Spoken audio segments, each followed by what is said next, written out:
mag-apply sa police naman. Ano naman, baril naman. Ay sabi ko, ayos to, may bakar na ako. Yung sabi ko, akala na, iba-iba na, may bakar na.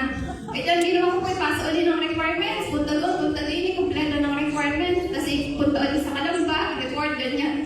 Tapos mas mahigpit pa yung yung aking pong, yung process ko sa police, dahil hindi ka po pag-police talagang iba. Yung parang, kailangan mo matikas, kailangan ko yung malambot lang po, yung ganyan. Di parang, nung time na parang, nagiging ano na ako, yung nagiging malambot kong puso, parang ako nagiging patunog ako. Yung napapansin din ng mga kapatid ko ng katabang-tabang ko daw, kung ganyan. Kaya nag-iisip ko, training ko yun, para pagpunta ko sa training namin, hindi ako yung malambot, ganyan. Tapos sabi ko, hindi ako may bakar na nga po ako. Hindi ang naisip ko po hindi ako sure na din ako may bakar na Kasi hindi ka po yun, sunod-sunod. Hanggang sa physical agility, exam, neuro, medical, dental, hanggang gumastos na po kami ng malaki. Pinatagdal na yung aking wisdom tooth. Ay di, kasi yung nasa nagami ko, yung kamahal noon, di ginastos pa namin yun. Tapos sabi ko, nung last na, lalabas na yung final case gabi. At ako nakatulog. Pagkagising ko na ng 11:30, nag-post na yung case, nag-post na po ng PNP. Tapos pagkakita ko noon, wala na naman yung name ko. Sabi niya, may bakal na ako dito Tsaka lahat na hindi ko na alam kung ano yung kulang ko kasi may bakal na ako. Yan, tapos nung time noon, na-disappoint ko talaga po sa sarili ko. Sabi niya, wala na akong malulusot at hindi dahil may bakal na nga. Di, yun. Tapos yung kung paglabas ko nung resulta noon, yun po ay December 10. Di, sobrang sama po nung loob ko noon. Hanggang magpasko, parang kabigat ng pakiramdam. Yun, tapos ay di lagi kong tanong sa Lord, bakit Lord hindi niyo pa binigay sa akin to? Isa na lang talaga hakbang pulis na sana ako. Yung secured na dapat, kumbaga po. Tapos ay mga December 10, hanggang umabot yung January 19, linggo. Tapos hindi ko alam kung anong mangyari sa akin na nag-decision po akong bumili ng notebook na maganda. Yung notebook na mamahalin, sabi ko gagawin ko rin devotion. Yun, December po yun. Nakalimutan ko lang po kung sino yung nag-prayer blessing sa akin. Pero nung tinirayer blessing niya po ako, nag-iba yung thinking ko nun. Di naman pumunta dun sa pagkatapos po namin nagpunta ako sa 188, bumili ako ng magandang notebook. Tapos saktong may maganda akong ballpen sa bag. Ay di simula ng January 19, naging consistent po yung devotion ko. Pero until now po yun, nagdi-devotion po ako nun. January 19 hanggang ngayon. Tapos po ay, nung nagdi-devotion po ako, consistent po yung devotion ko, tapos consistent din po yung pagtatanong ko kung bakit hindi pa binigay sa akin yung pagiging polis po o kaya bombero. Tapos ay, hindi ko alam kung bakit nung pagtatanong ko yun, nasagot po January 19, nasagot po siya May, ilang ko po yung months? January, okay. Nasagot po yun sa pagitan po ng retreat. Yun, nagpunta po kami sa Kalamba.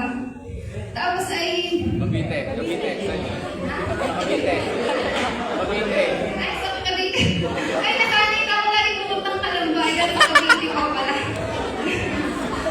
Ayun, sa Cavite. Tapos sa pamagitan ng pakikinig po ng testimony. So, yun po ay testimony ni Kuya Joshua. Yun, si Kuya Joshua po, may kwento ko lang po sa mga hindi ko nakarinig. Si Kuya Joshua po ay may handle po ng cell group, tapos ay nangangarap din pong magkaroon ng magandang trabaho. Tapos kaya po ay, sinubok ng lumayo, nagpunta sa BGC, tapos yung cell group niya, iniwan niya, tapos sa pagtatrabaho niya sa BGC, hindi niya na-feel, parang hindi siya masaya sa ginagawa niya. Kaya nag-decision siya na bumalik sa kanyang cell group, tapos ang ginawa niya is nagdoble yung pagsaserve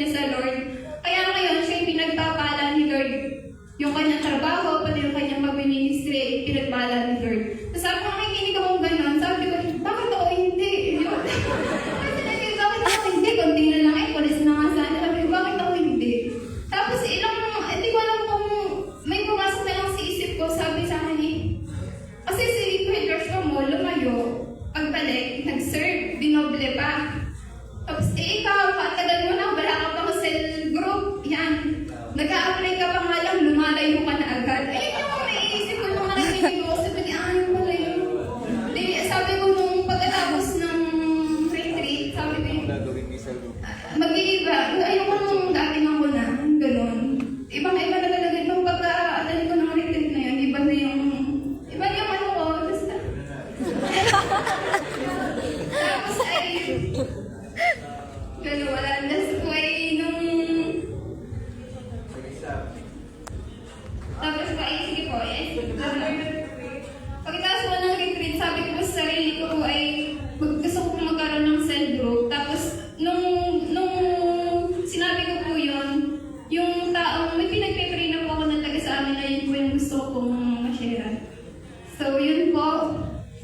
To conclude po yung sa, sa kwento ko po, may babasahin po ako.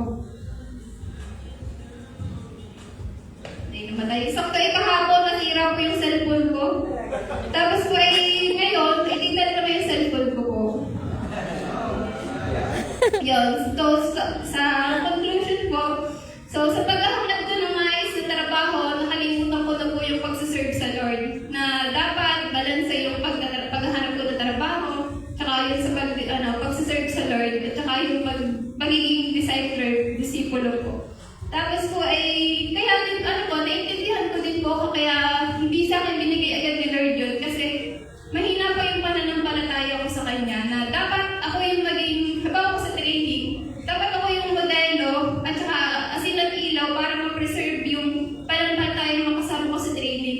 Ay baka ako pa yung unang malambot ba't sumuko doon. Hindi ka pa pag-training, doon na po talaga, palakasan na yun ang loob. Ay